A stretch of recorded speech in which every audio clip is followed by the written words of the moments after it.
The Edo State government has pledged to work towards the sustenance of language and other cultural identities of internally displaced persons seeking refuge at the Christian Home for the Needy in Edo State.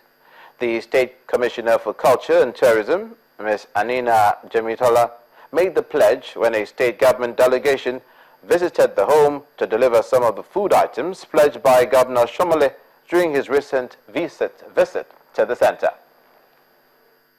First, to build standard primary schools and also a standard secondary school so that these kids, what they need is not just food. Food is important, every item is important, but they also need to go to school, good school. So once we do that, we'll post qualified government teachers here and the school will run at government expense, but it will remain under the mission control. Those were the promises by Governor Shomole when he visited internally displaced persons, many of them children who are currently taking refuge at the Christian Home for the Needy, run by International Christian Center in Uwagwa, Edo State.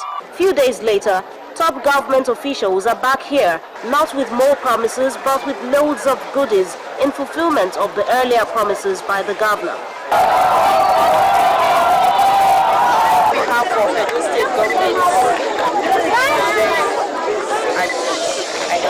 The excited beneficiaries could not hide their joy. They say they have made Edo their home and Nigeria their country forever. I want to stay here. And why do you want to stay? I want to stay here because I'm happy. They are providing all my needs, all what I want. I will ask, they will give me. My pastor is training me in the way I will be well behaved. He's training me, he's giving me knowledge and understanding and training me very well in the will of God. To live here because instead I'm so happy. You want to stay here? I want to stay here. Concerning their desire to remain in Edo State, the government says it will take deliberate steps to help them retain important aspects of their culture. Important that they keep the nucleus of their culture, and we will ensure that that happens, that they don't lose any part of it. They don't lose their language, they don't lose their traditions, they don't lose their norms. A great day it is indeed for these ones who have come to rely on the help of others for sustenance. One Nigeria! News across Nigeria crosses over to the north-central part of the country. Kogi State Governor Captain Idris Wada believes the completion of the Ganaja-Otokiti bypass dual carriageway in Lokoja will help his administration build a new Lokoja town. He was accompanied by the construction venue by some top government officials and PDP party stalwarts. This is Ganaja-Otokiti, a 16-kilometer dual carriageway under construction in Kogi State. It was initiated by Governor Idris Wada in February 2014 to ease traffic within Lokoja metropolis. The Governor, Idris Wada, is here to inspect the level of work done so far, and the State Commissioner of Works takes him round the site and gives him a brief. The earthwork is about 13% completed because they followed the clearing with the earthwork. But of course, they are having a kind of challenge with the type of soil that is met here. They called it unsuitable soil, and so they have to remove them and fill it with the suitable ones. And that is the one they are battling with. And apart from that, the road is rocky to a certain extent. Governor Wada is pleased with the work done on the proposed alternative route for those coming from the east.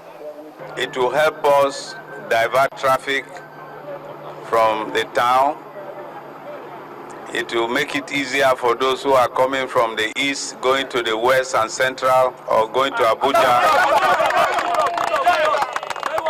And people who are coming the other way around, it will be much easier for them now to proceed on their journey.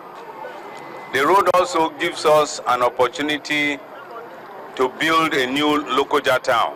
When completed, the government says the road will give the state a new look, attract investors and ease mobility into and around Lokoja. A note to our producers on the show, we shall call this the Governor's Edition. We've had the governors of Akwa Ibom State, Delta State and Kogi State, and now to the southwest where the governor of Ondo State, has officially commenced the issuance of the digitized certificates of statutory rights of occupancy, popularly called C of O, to landowners in the state. According to Dr. Olusegun Mimiko, the state governor, the C of O is the first digitized one in the country. He also emphasized the importance of the document landowners in raising funds for business.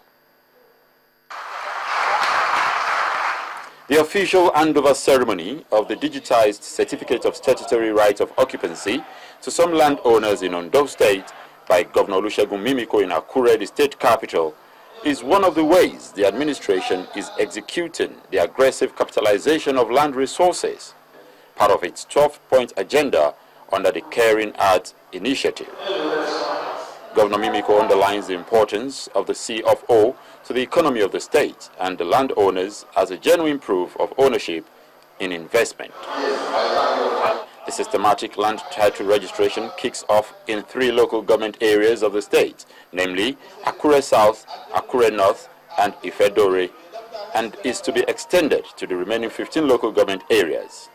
Any landowner needs just 8 weeks to process and collect their C of O with just 25,000 naira fee charged for the urban centers, while the suburban and rural areas will pay 20,000 and 15,000 naira respectively. Look at those states today, either in the rural or urban centers, not many people have any ties to their land. In the rural areas, it's passing from family to family. In some areas, there's no clear demarcation. You just informally believe that the owner of the land. And the land does not statutorily belong to you. If you don't have the title to prove that it is your own.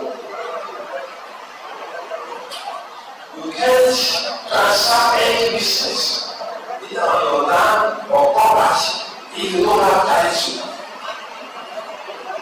So, this is coming with a peculiar bouquet of security.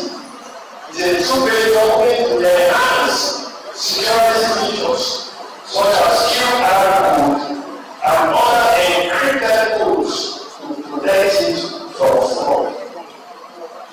It is a very proof of our determination to move away from the past and move on those things into this issue.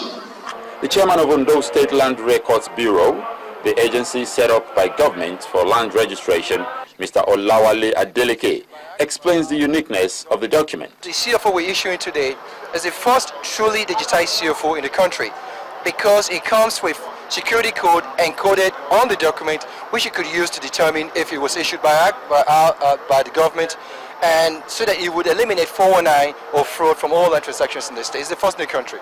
Some beneficiaries also laud the initiative. I was at home when those people came. They interviewed me and they said it's just 25,000 naira. They didn't even collect the money immediately. They said I should come. After about a month, I went there to pay the 25,000 naira. They didn't take the money from me cash. They said I should go to the bank. Then I paid the bank 25,000 naira to the bank, and I received my C of O today. Since all this is now, I have not got this thing. When I go to the bank, they say, well, Baba, where's your C of O? I say, we are processing, so let it be out. I know the business will improve now. So far, I tender it in the bank. If after I don't tender it in the bank, it's a very good document for me and my family, even after my death.